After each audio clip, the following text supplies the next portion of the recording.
呼吸道融合病毒也就是 RSV， 伊的传播途径大部分拢是飞沫甲接触的传染。虽然拄开始的症状甲感冒类似，不过严重者可能会造成呼吸道的并发症，会呼吸道的感染、肺炎、合并呼吸的衰竭，甚至死亡。它的传染途径大概都是飞沫传染跟接触传染。它一般来讲，在接触传染之后呢，大概潜伏期3到8天，然后它可以延续传染的途径，即使是它已经症状消除，还可以到4周以上的传染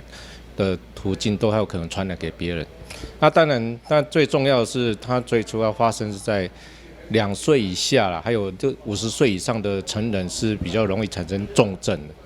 所以说在呼吸道融合病毒方面，在成人重症方面的话，预防如果现在因为是没有什么药物可以治疗呼吸道融合病毒的药物，只能用预防性的病毒疫苗来预防，然后防止它产生重症的比例。贵综合病院胸腔内科的医师朱远志表示，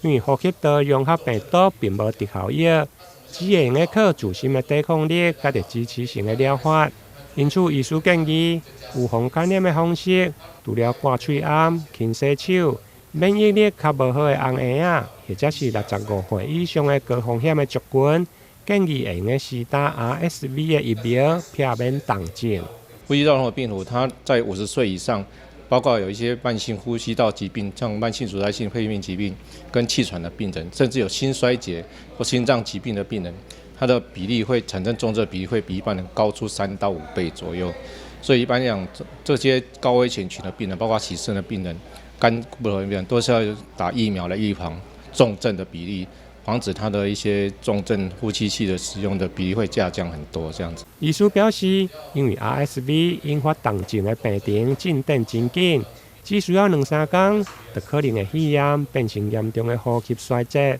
而且病毒的传播可能嘛长达4礼拜。因此，要预防上好还是爱施打疫苗。台南新闻林跟采访报道。